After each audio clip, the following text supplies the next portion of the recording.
경건한 노인 시므온은 예수님을 이스라엘의 위로라고 불렀고 실제로 그분은 이스라엘의 위로였습니다. 실제로 모습을 드러내시기 전에 그분의 이름은 어둠을 밝히고 떠오르는 태양을 예고한 새벽별이었습니다. 그들은 외로운 성 꼭대기에서 밤의 파수꾼을 격려하는 가장 아름다운 새벽별을 보고 그녀를 아침의 징표로 환호할 때와 같이 그분에게서 똑같은 희망을 보았습니다. 예수님이 지상에 계셨을 때 예수님은 그분의 동역자로 부르심받은 특권을 가진 자들에게 위로가 되었습니다.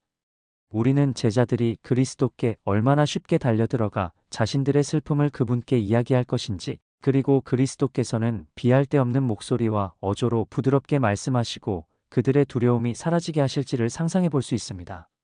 어린아이와 같이 그들은 그분을 아버지로 여기고 모든 궁핍과 모든 탄식과 모든 슬픔, 모든 고민을 즉시 그분 앞에 가져갔습니다. 그리고 그분은 지혜로운 의사와 같이 모든 상처에 맞는 연고를 가지고 계셨고 모든 돌봄을 위한 약을 제조하셨으며 모든 고통의 열병을 가라앉히기 위한 강력한 의약품을 기꺼이 처방해 주셨습니다. 그리스도와 함께 지냈다는 것은 틀림없이 즐거운 일이었을 것입니다. 그 당시의 슬픔은 가면을 쓴 기쁨에 불과했습니다. 왜냐하면 그들은 그것을 제거하기 위해서 예수님께 나아갈 기회를 받았기 때문입니다. 우리 중 어떤 사람들은 이렇게 말할지도 모릅니다. 우리가 그 행복한 때에 태어났더라면 우리의 지친 머리를 예수님의 가슴에 기대고 그분이 수고하고 무거운 짐진 자들아 다 내게로 오라고 말씀하실 때 그분의 자비로운 얼굴을 볼 수 있었을 텐데. 그러나 그때는 예수님께서 돌아가시기 직전의 시간이었습니다. 이제 위대한 예언이 이루어지고 하나님의 말씀이 성취되었으므로 예수님은 떠나셔야 했습니다. 그분은 우리의 죄를 위한 화목제물이 되시기 위해 고난을 받으셨고 무덤을 향기로 채우시기 위해 잠시 흙 속에서 머무르시는 것이 필요했던 것입니다. 울타리 칠 무덤은 더 이상 없노라. 도난당한 순수의 유물. 그리스도에게는 언젠가 그리스도 안에서 죽은 자 될 우리가 영광스러운 몸으로 이 땅 위에 서게 되기 위해서 부활이 필요합니다.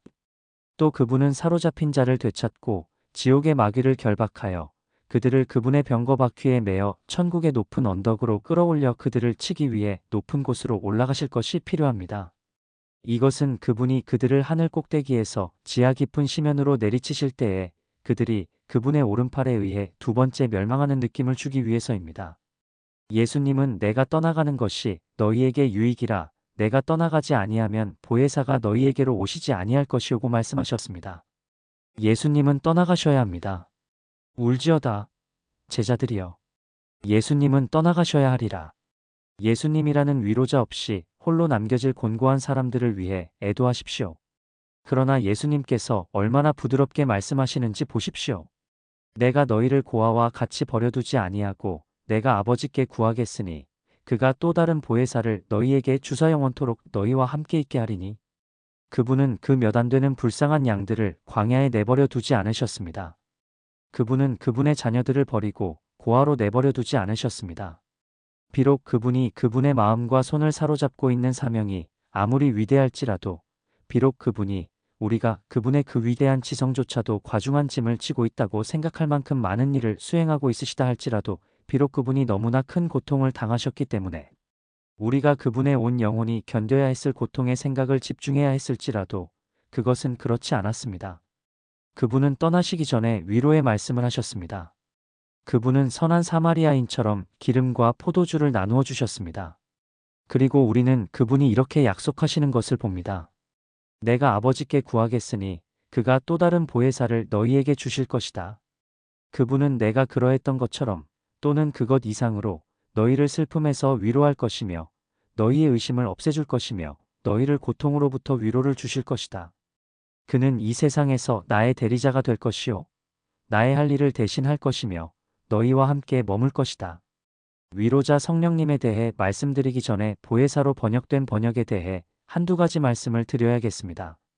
여러분이 알고 있는 파라클레트라는 레미쉬 번역은 로마 가톨릭에 의해 채택되었으며 이 단어는 번역되지 않고 있는 그대로 사용되었습니다. 보혜사 더 PARACLET 곧 아버지께서 내 이름으로 보내실 성령 그가 너희에게 모든 것을 가르치고. 이것이 헬라어 원어입니다. 그리고 이것은 위로자라는 다른 의미가 있습니다. 이 단어는 때로 감독관이나 지시자를 의미하기도 합니다. 이렇게 번역하면 내가 다른 감독관, 다른 지시자를 보내겠노라라는 뜻이 됩니다. 또한 종종 이 단어는 변호자를 의미하기도 하지만 가장 일반적인 의미의 번역은 내가 너희에게 또 다른 보혜사위로자를 보내리라고 할 때 위로자가 맞습니다. 그러나 우리는 이것 외에 또 다른 두 가지 번역을 말하지 않고는 지나칠 수 없습니다. 내가 또 다른 가르치는 분을 보내주겠노라. 예수 그리스도는 지상에 계시는 동안 그의 성도들의 공인된 교사셨습니다. 그들은 그리스도 외에는 어떤 이도 랍비라 부르지 않았습니다. 그들은 그 누구에게도 그들의 교리를 배우기 위해 발 아래 앉지 않았습니다. 그들은 그 사람이 말하는 것처럼 말한 사람은 이때까지 없었나이다라는 예수님의 입술에서 직접 나오는 가르침을 받았습니다. 그리고 이제 그분은 말씀하십니다. 내가 떠나갈 때 너희는 어디서 무오류한 스승을 찾을 수 있겠느냐? 내가 무오류한 교령을 위해 너희 위에 로마 교황을 세우겠느냐? 모든 문제를 결정하기 위해 열릴 교회 공의회를 너희에게 주어야 하겠느냐? 그리스도께서는 이런 말씀을 하지 않으셨습니다. 나는 무오한 파라클레트이며 선생이니 내가 떠나갈 때에 다른 선생을 너희에게 보낼 것이다. 그가 너희에게 성경 설명할 뿐이다. 그분이 곧 하나님의 권위 있는 신탁이 되어 모든 어두운 것을 밝게 하고 비밀을 밝히며 계시의 모든 매듭을 풀고 너희가 그분 없이는 발견할 수 없었던 것을 깨닫게 하실 것이다. 사랑하는 여러분, 성령의 가르침을 받지 않고는 그 누구도 올바른 것을 배우지 못합니다. 여러분 스스로 선택에 대해 배울 수 있지만 성령님에 의해 가르침 받지 않는다면 선택교리에 의해 정죄를 받게 될 것입니다. 나는 자신들의 영혼을 멸망시키는 선택교리를 배운 몇몇 사람들을 알고 있습니다. 그들은 그들이 선택교리에 대해 배웠을지라도 그들 자신이 택함받은 자라고 말하면서도 그들의 영혼에는 어떤 표도 어떤 증거도 어떤 성령의 역사도 없습니다. 마귀의 대학에는 진리를 배우고 음탕하게 진리를 지니는 길이 있을 뿐입니다. 만일 그렇다면 그것은 여러분의 영혼의 혈관에 독이 되어 여러분의 영원한 파멸을 증명할 것입니다. 어떠한 사람도 하나님의 가르침 없이는 예수 그리스도를 알 수 없습니다. 한 분 권위 있는 교사의 역사하심 없이는 그 어떠한 안전하고 철저하고 참되이 배울 수 있는 성경적 교리는 없습니다. 나에게 하나님의 체계 시스템에 대해 말하지 마십시오. 신학적 청사진에 대해서도 말하지 마십시오. 오류 없어 보이는 주석가들, 가장 학식 있고 가장 교만한 박사들에 대해 말하지 마십시오. 다만 나에게 위대한 교사에 대해서만 말하십시오. 그분은 우리 하나님의 자녀들을 모든 것을 이해할 만큼 지혜롭게 하실 것입니다. 그분은 선생이십니다. 이 사람이 말하는 것이나 저 사람이 말하는 것이 중요하지 않습니다. 나는 어떤 사람의 교만한 권위에도 의지하지 않습니다. 여러분은 사람의 간사함과 간교한 말에 이끌려서는 안 됩니다. 성령님이 그분의 자녀의 마음에 거하시는 것만이 유일한 권위 있는 신탁입니다. 또 다른 성령님에 대한 번역은 변호자입니다. 여러분은 성령님을 어떻게 변호자라고 부를 수 있는지 생각해 본 적이 있습니까? 여러분은 예수 그리스도가 기묘자요, 모사이시며 전능하신 하나님이시라고 불린다는 것을 알고 있지만 어떻게 여러분은 성령님을 변호자라 부르겠습니까? 나는 그것이 그럴 수 있다고 생각합니다. 그분은 십자가의 원수들을 변호하는 이 땅의 변호자 되십니다. 바울이 벨릭스와 아그리빠 앞에서 어떻게 그처럼 능숙하게 변론할 수 있었습니까? 사도들이 어떻게 관원들 앞에 그렇게 두려워하지 않고 서서 그들의 주를 시인했습니까? 어떻게 하나님의 사역자들은 모든 시대의 사자와 같이 두려움이 없었으며 그들의 눈썹은 노쇠보다 단단하며 그들의 마음은 강철보다 굳으며 그들의 말들은 하나님의 말씀과 같게 되었겠습니까? 그 이유는 그것은 단순히 사람이 변론한 것이 아니라 그들을 통해 성령 하나님이 변론하신 것이었기 때문입니다.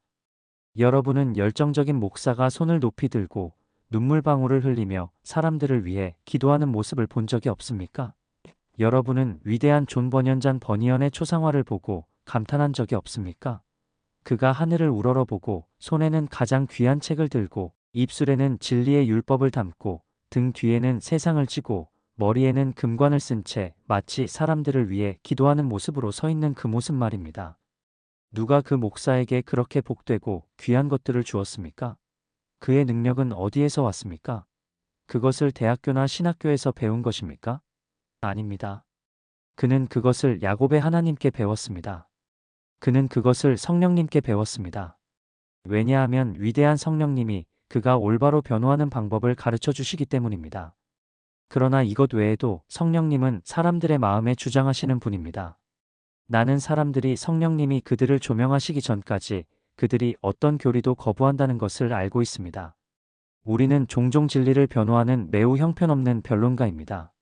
우리는 우리의 말로 우리의 법정 싸움을 망쳐놓지만 성령님은 성공적으로 죄인을 변호하고 죄인에 대한 반대를 이겨내십니다. 여러분은 그분이 단 한 번이라도 실패하신 적이 있다는 이야기를 들은 적이 있습니까? 여러분은 과거에 하나님께서 여러분에게 여러분의 죄를 깨닫게 하지 아니하셨습니까? 어떤 목사도 여러분의 독선에서 벗어나게 할 수 없었지만 성령님은 여러분을 찾아오셔서 여러분의 유죄를 입증하지 않으셨습니까? 그분은 그리스도의 의를 옹호하지 않으셨습니까? 그분께서 여러분의 행위가 더러운 누더기에 불과하다고 말씀하지 않으셨습니까? 여러분이 여전히 그분의 음성을 듣기를 거부했을 때 그분은 지옥의 나팔을 울리시며 날카로운 검과 지옥불, 악령들의 부르짖음, 영원한 저주의 외침을 여러분의 귀에 들리게 하지 않으셨습니까? 또한 장차 올 심판에 대해 경고하며 확신을 주지 않으셨습니까?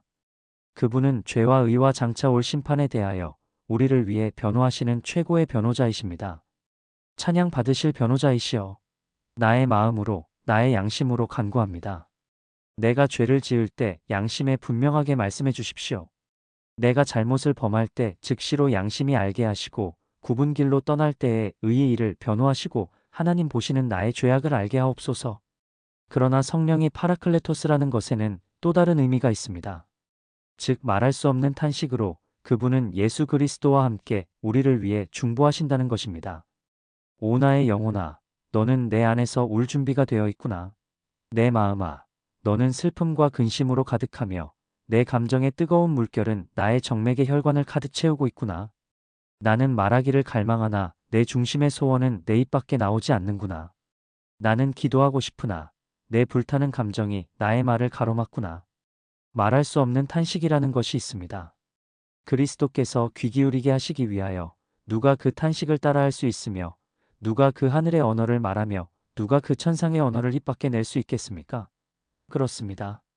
그분은 바로 성령 하나님이십니다. 그분은 그리스도에게 우리를 변호하시고 그 다음에는 그리스도께서 우리를 그분의 아버지께 변호하십니다. 성령님은 말할 수 없는 탄식으로 우리를 위하여 중보하시는 대언자가 되십니다. 이렇게 교사와 변호자로서의 성령의 직분을 모두 설명하고 난 후에 이제 우리는 성령님에 대한 위로자라는 우리 자신의 번역에 이르게 되었습니다. 여기에는 세 가지가 있습니다. 첫째는 위로하시는 분, 둘째는 위로 그 자체, 그리고 셋째는 위로받는 자들입니다. 먼저 그분은 위로하시는 분입니다. 먼저 간단하게 이 영광스러운 보혜사의 특징을 살펴보도록 하겠습니다. 그분이 여러분의 상황에 얼마나 잘 대처하시는지 이해할 수 있도록 그분의 위로의 속성 가운데 몇 가지를 말해보겠습니다. 그리고 먼저 우리는 성령 하나님이 사랑이 많으신 위로자라는 사실에 주목할 것입니다. 내가 고통 가운데 있고 위로를 원한다고 가정해 봅시다. 지나가던 어떤 사람들이 나의 슬픔을 보고 내게 다가와 앉아 나를 위로하기 위해 운을 띄웁니다. 그는 좋은 말을 하고 있지만 그에게는 사랑이 없습니다. 그는 낯선 사람이며 사실 그는 나를 전혀 알지 못합니다. 그는 단지 그 자신의 말주변을 나에게 시험하기 위해 온 것뿐입니다. 그리고 그 결과는 무엇입니까? 그의 말은 대리석판에 기름을 바르는 것처럼 내 표면을 겉돌고 있습니다. 그것들은 바위 위를 두드리는 빗방울과 같습니다. 이것들은 내 슬픔을 없애지 못합니다. 내 슬픔은 비할 데 없는 견고함으로 버티고 서 있습니다. 왜냐하면 그는 나를 사랑하지 않기 때문입니다. 그러나 나를 자기 목숨과 같이 사랑하는 누군가가 와서 내게 말하기 시작하면 그의 말은 내게 듣기 좋은 음악이 됩니다. 그것은 꿀과 같습니다. 그는 내 마음의 문들을 여는 방법을 알고 있고 내 귀는 그의 모든 말에 주의를 기울이게 됩니다. 나는 그의 말에 각 음절의 음조가 떨어지는 것조차 알아차리는데 이는 마치 그의 말이 하늘의 악기들의 화음과 같기 때문입니다. 거기에는 어떠한 사랑의 음성이 있습니다. 이것은 그 자신의 고유한 언어를 사용하며 누구도 흉내낼 수 없는 관용구와 억양을 가지고 있습니다. 지혜가 사랑을 흉내낼 수 없습니다. 웅변이 사랑을 성취할 수 없습니다. 애통하는 마음에 닿을 수 있는 것은 오직 사랑뿐이며 애통하는 자의 눈물을 닦아줄 수 있는 유일한 손수건은 사랑뿐입니다. 그리고 성령님은 사랑의 보혜사 아니십니까? 성도 여러분, 성령님이 여러분을 얼마나 사랑하시는지 알고 있습니까? 여러분은 성령의 사랑을 측량할 수 있습니까? 여러분을 향한 그분의 애정이 얼마나 큰지 아십니까? 가서 여러분의 손으로 천국을 측정해 보십시오. 가서 저울로 산의 무게를 재보십시오. 가서 바다의 물을 가져다가 한 방울씩 떨어뜨려 보십시오.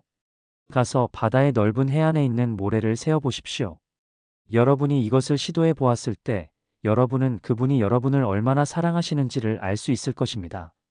그분은 여러분을 오랫동안 사랑해 오셨고 여러분을 올바로 사랑해 왔고 영원토록 사랑하셨으며 앞으로도 사랑하실 것입니다. 확실히 그분이 여러분을 위로할 바로 그분이십니다. 왜냐하면 그분이 사랑하시기 때문입니다. 그러므로 그리스도인 여러분, 그분이 여러분의 고난 중에 여러분을 위로하실 수 있도록 여러분의 마음에 그분께 내어드리십시오. 하지만 다음으로 그는 신실한 위로자 되십니다. 사랑은 때로는 신실하지 못할 때가 있습니다. 뱀의 이빨보다 더 날카로운 것은 신실하지 못한 친구입니다. 화 있을 진저 쓰라린 괴로움보다 더 쓰린 것은 나의 고난 속에서 나를 떠난 친구를 갖는 것입니다. 화 있을 진저 고통 중의 고통은 나의 번영 속에서 나를 사랑하던 사람이 나의 고난의 어두운 날들 가운데 나를 버리는 것입니다. 그러나 참으로 하나님의 영은 그렇지 않습니다. 신실하신 보혜사는 언제나 사랑하시되 끝까지 사랑하십니다. 하나님의 자녀여, 여러분은 곤경에 처해 있습니다. 조금 전만 해도 그분이 달콤하고 사랑스러운 위로자가 되셨고 다른 사람들이 부서진 물통과 같을 때 당신은 그분에게서 위안을 얻었습니다. 그분은 당신을 품에 안으시고 팔로 당신을 안아주셨습니다. 여러분은 이제 그분을 불신하십니까? 여러분의 두려움을 버리십시오. 그분은 신실한 위로자이십니다. 하지만 나는 병들까 두렵고 그분의 성례에서 멀어질까 두렵다. 그럼에도 불구하고 그분은 병상에서도 여러분을 찾아오시고 여러분 곁에 앉아 위로하실 것입니다. 하지만 나의 고통은 당신이 상상하는 것보다 더 큽니다. 물결이 물결 위에 밀려오고 깊은 곳에서 깊은 곳으로 영혼의 물기둥 소리가 들립니다. 그럼에도 불구하고 그분은 약속에 신실하실 것입니다. 하지만 나는 죄를 지었습니다. 그렇습니다.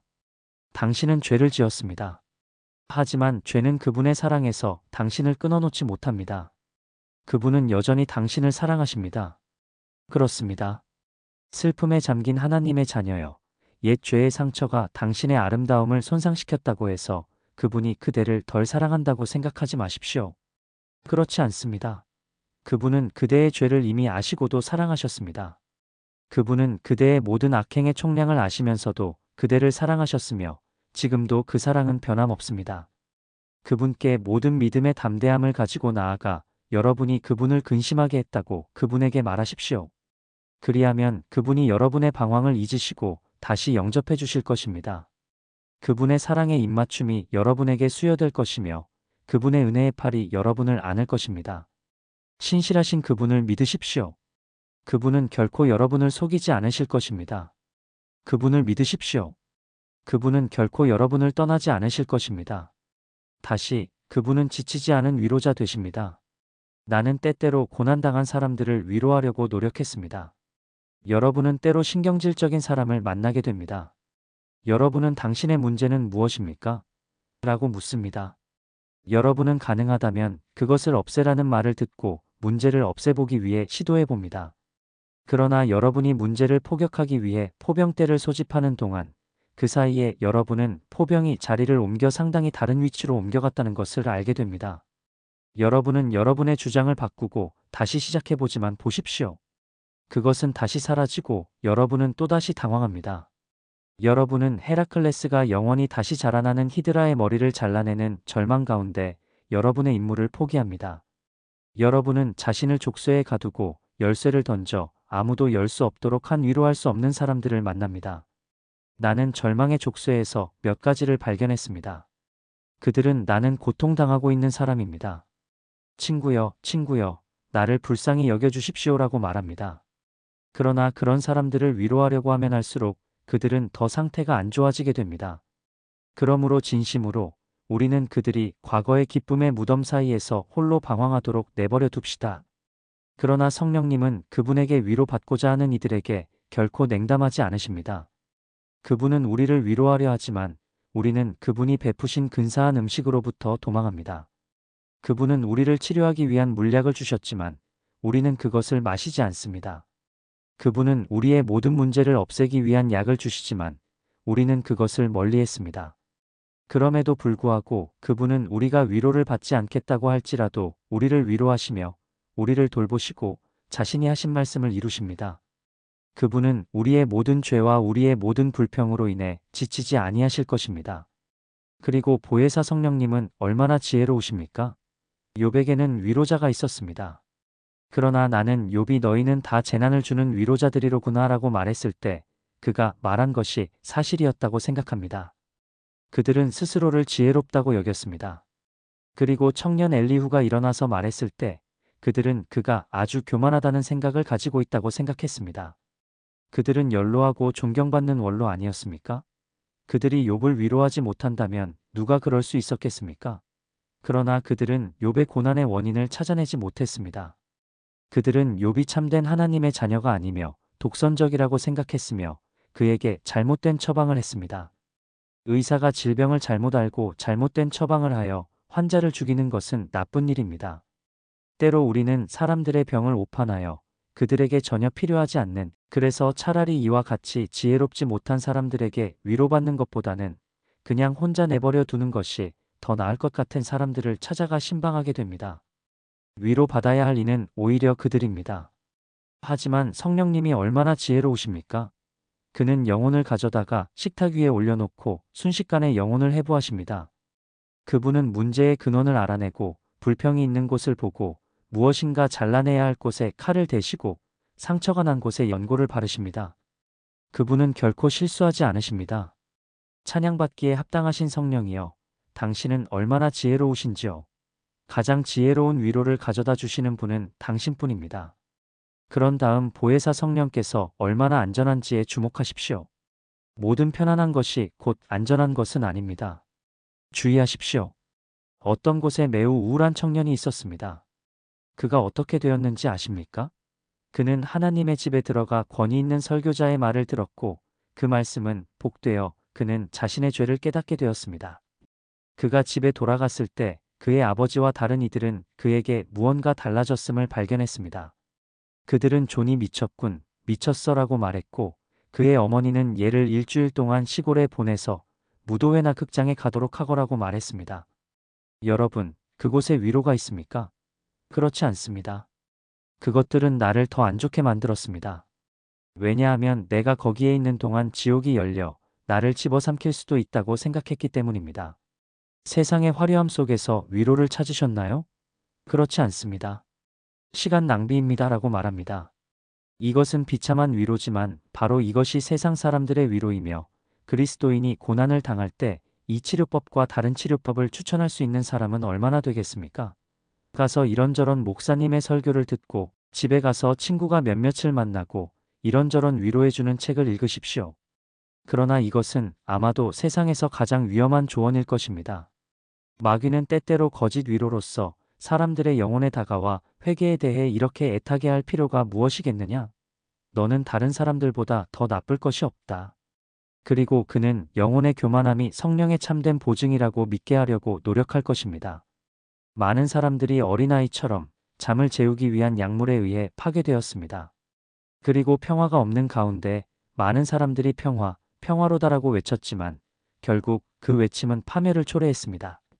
그들은 서둘러야 할 때 그럴듯한 말에 귀를 기울였습니다.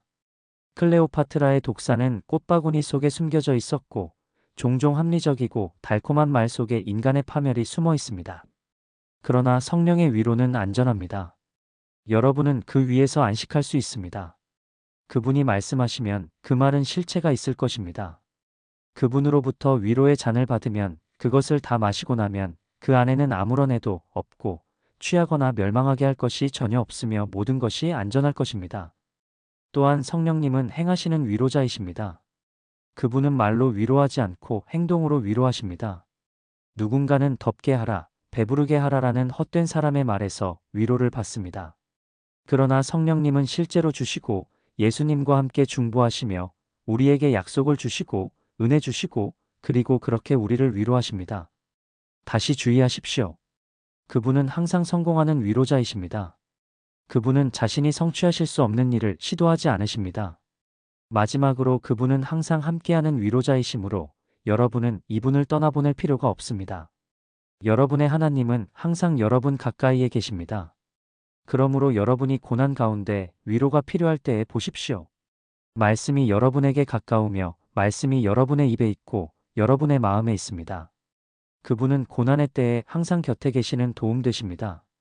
이 말씀을 조금 더 이야기할 수 있는 시간이 있으면 좋겠지만 지금은 그럴 수 없습니다. 두 번째는 위로 그 자체입니다. 성령의 영향력에 대해 크게 오해하는 사람들이 있습니다.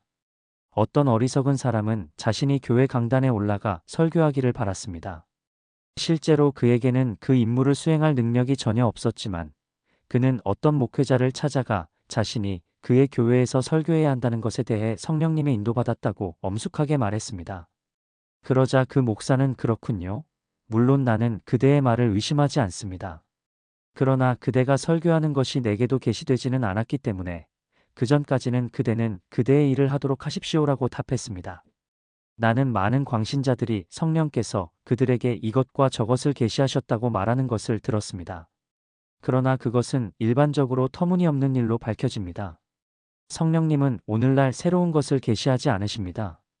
그분은 우리의 기억에 이미 있던 것들을 가져다 주십니다. 그가 너희에게 모든 것을 가르치고 내가 너희에게 말한 모든 것을 생각나게 하리라. 성경의 계시도 이미 마무리되었습니다. 더 이상 추가할 내용이 없습니다. 하나님은 새로운 계시를 주지 않으시고 옛 계시를 굵은 못으로 고정해 놓으십니다. 그것이 잊혀져 우리 기억의 먼지투성이의 방에 놓였을 때 그분은 그것을 꺼내어 그림을 지우셨지만 새로운 그림을 그리지는 않으십니다. 새 교리는 없을 것입니다. 그러나 옛 교리는 곧잘 다시 부활합니다. 성령이 위로하시는 것은 어떤 새로운 계시를 통해서가 아닙니다. 그분은 우리에게 옛 이야기를 다시 들려주심으로써 그렇게 하십니다. 그분은 성경에 숨겨진 보화를 보여주시기 위해 새로운 등불을 가져오십니다. 그분은 진실이 오랫동안 숨겨져 있던 튼튼한 상자를 여시고 헤아릴 수 없는 재물로 가득 찬 비밀의 방으로 인도하십니다. 그러나 그분은 더 이상 동전은 주지 않으실 것입니다. 성도 여러분, 성경은 여러분이 영원히 거하기에 충분합니다. 여러분이 무두셀라보다 더 오래 산다면 거기에는 어떤 새로운 계시도 필요 없을 것입니다. 그리스도께서 이 땅에 다시 오실 때까지 살 수 있다면 거기에는 단 한마디도 덧붙일 필요가 없을 것입니다.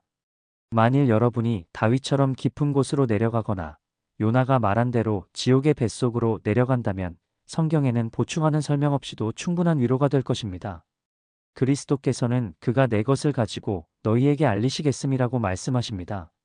이제 성령님이 우리에게 말씀하시는 것이 무엇인지 간단히 말하겠습니다. 그분이 마음에 속삭이지 않습니까? 성도여 안심하라. 그대를 위해 죽으신 분이 계신다. 갈보리를 바라보아라. 그분의 상처를 보아라. 그분의 옆구리에서 흐르는 것을 보아라. 너의 대속자가 있어 너는 안전하노라. 그분은 영원한 사랑으로 여러분을 사랑하시며 이 징계도 여러분의 유익을 위한 것입니다. 모든 그분의 행동은 여러분의 치유를 위한 것입니다. 상처가 더 아플수록 여러분의 영혼은 더 좋아집니다.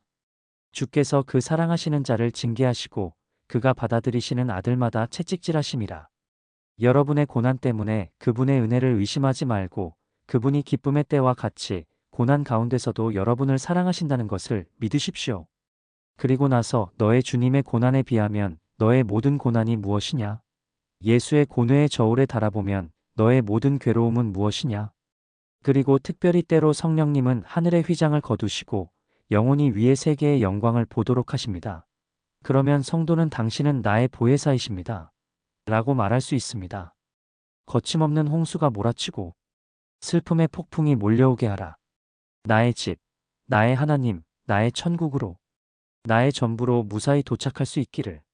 내가 하늘의 나타남을 이야기한다면 너희 중 일부는 그것을 따를 수도 있을 것이다. 너희도 태양, 달, 별을 발 아래 두고 느린 번개를 앞지르며 하늘의 문에 들어가고 영의 날개로 황금길을 걷는 듯 했을 것이다. 그러나 여기서는 우리의 주제에서 벗어나지 않기 위해 스스로를 믿지 않아야 한다. 그리고 이제 세 번째로 위로받는 자들입니다. 나는 설교가 끝날 때쯤 이렇게 선포하는 것을 좋아합니다. 흩어지십시오. 흩어지십시오. 여기에는 두 부류가 있습니다. 어떤 이들은 위로를 받고 어떤 이들은 위로를 받지 못합니다. 어떤 이들은 성령님의 위로를 받고 어떤 이들은 그렇지 못합니다. 이제 여러분을 체질하여 누가 알곡이고 누가 가라지인지 보도록 합시다. 그리고 하나님께서 허락하사 오늘 밤의 가라지 가운데 누군가가 그분의 알곡으로 변하게 하시기를 바랍니다. 아마도 여러분은 내가 성령의 위로를 받는 사람인지 아닌지 어떻게 알 수 있습니까? 라고 말할 수 있습니다. 이것은 하나의 규칙으로 알 수 있습니다. 만일 여러분이 하나님의 복을 받았다면 여러분은 다른 모든 복들도 다 받게 될 것입니다. 나 자신으로 말하겠습니다. 내가 만일 경매인으로 여기 와서 복음을 쪼개서 팔게 된다면 나는 복음 전체를 통째로 다 처분해야 합니다. 내가 여기에서 그리스도의 피로 말미암은 의롭다 하심을 값없이 거저 가져라고 말한다면 많은 사람들은 내가 의롭다 하심을 원합니다. 내게 주십시오. 의롭다 칭함받고 용서받기를 원합니다. 라고 말할 것입니다. 내가 거룩하고 모든 죄를 버리고 마음을 돌이켜 술 취함과 맹세함을 버린다면 많은 사람들은 나는 그것을 원하지 않습니다. 나는 천국에 가고 싶지만 나는 그러한 거룩함은 원하지 않습니다. 나는 최종적으로는 구원받고 싶지만 그러나는 여전히 술을 마시고 싶습니다. 나는 영광 가운데 들어가기를 원하지만 나는 이리저리 옮겨다니며 한두 가지 맹세를 행해야 합니다. 그러나 죄인이여 그렇지 않습니다. 한 가지 복을 가지면 다른 모든 것을 다 갖게 될 것입니다. 하나님은 결코 복음을 쪼개지 않으십니다. 한 사람에게는 칭의를, 다른 사람에게는 거룩함을 주지 아니하십니다. 한 사람에게는 용서를, 다른 사람에게는 거룩함을 주시지 않습니다. 그렇지 않습니다. 모든 것이 함께 갑니다. 그분은 부르신 자들을 의롭다 하시고 의롭다 하신 자를 거룩하게 하시고 거룩하게 하시는 자를 영화롭게 하십니다. 내가 복음의 위로만을 강조한다면 여러분은 파리가 꿀을 찾아 날아가듯 곧 날아가 버릴 것입니다. 여러분이 병에 걸리게 된다면 여러분은 목사를 부르러 사람을 보냅니다. 그러면 여러분은 목사가 찾아와서 여러분에게 그저 위로의 말씀만을 전하기를 원합니다. 그러나 만일 그 목사가 정직하다면 그는 어떤 위로의 말도 건네지 않을 것입니다. 그는 칼이 필요할 때 기름을 붓기 시작하지 않을 것입니다. 나는 그리스도에 대해 이야기하기 전에 그에게 그의 죄를 느껴보게 하고 싶습니다. 나는 그가 자신의 영혼을 정밀 조사하여 그로 하여금 내가 그에게 축복을 구입하라고 말하기 전에 그가 버림받았음을 느끼게 하고 싶습니다. 이제 그리스도를 믿으십시오. 그것만 하면 됩니다라고 말하는 것이 많은 사람들에게 파멸이 됩니다. 그들은 죽지 않고 회복된다면 그들은 회칠한 위선자들로 일어나게 될 뿐입니다. 이것이 전부입니다. 나는 임종을 앞두고 있다가 살아난 2,000명에 대한 기록을 남긴 도시 선교사에 대해 들었습니다. 그는 그들이 죽었더라면 그들을 회심자로 기록했을 것입니다. 그러나 여러분은 이 2,000명 가운데 몇 명이나 참된 기독교인의 삶을 살아냈을 것이라고 생각합니까? 단 2명도 아닙니다. 좋게 봐도. 그는 단 한 명의 하나님을 경외하는 삶을 살게 된 사람을 찾아낼 수 있을 뿐이었습니다. 사람들이 죽을 때 그의 친구들이 그들이 하나님의 자녀였다고 결론짓기 위해서 그들이 그러한 어떤 자격도 없음에도 불구하고 위로라고 외쳐야 한다는 것이 끔찍하지 않습니까? 그들은 울타리로 둘러싸인 하나님 나라의 영토의 불법 침입자일 뿐입니다. 하나님, 이 사람들이 위로를 받을 어떠한 권리도 없을 때 위로받지 못하게 하옵소서. 여러분은 다른 축복을 가지고 있습니까? 죄에 대한 확신이 있었습니까? 하나님 앞에서 죄책감을 느껴본 적이 있습니까? 여러분의 영혼은 예수의 발 앞에 겸손해졌습니까? 그리고 여러분은 여러분의 피난처로 갈보리만을 바라보게 되었습니까? 그렇지 않다면 여러분은 위로받을 권리가 없습니다. 그것의 일부만을 가져가지 마십시오. 그 영은 보혜사이시기 이전에 죄를 확신시키는 분이십니다. 여러분은 이것에서 무언가를 이끌어내기 전에 성령의 다른 역사를 반드시 가지고 있어야만 합니다. 이제 다 됐겠습니다. 이 수다쟁이가 한 말을 다시 한번 들으십시오. 그것은 무엇입니까? 위로자에 관한 것입니다. 그러나 이 주제를 떠나기 전에 여러분이 보혜사에 대해 무엇을 알고 있는지 묻겠습니다.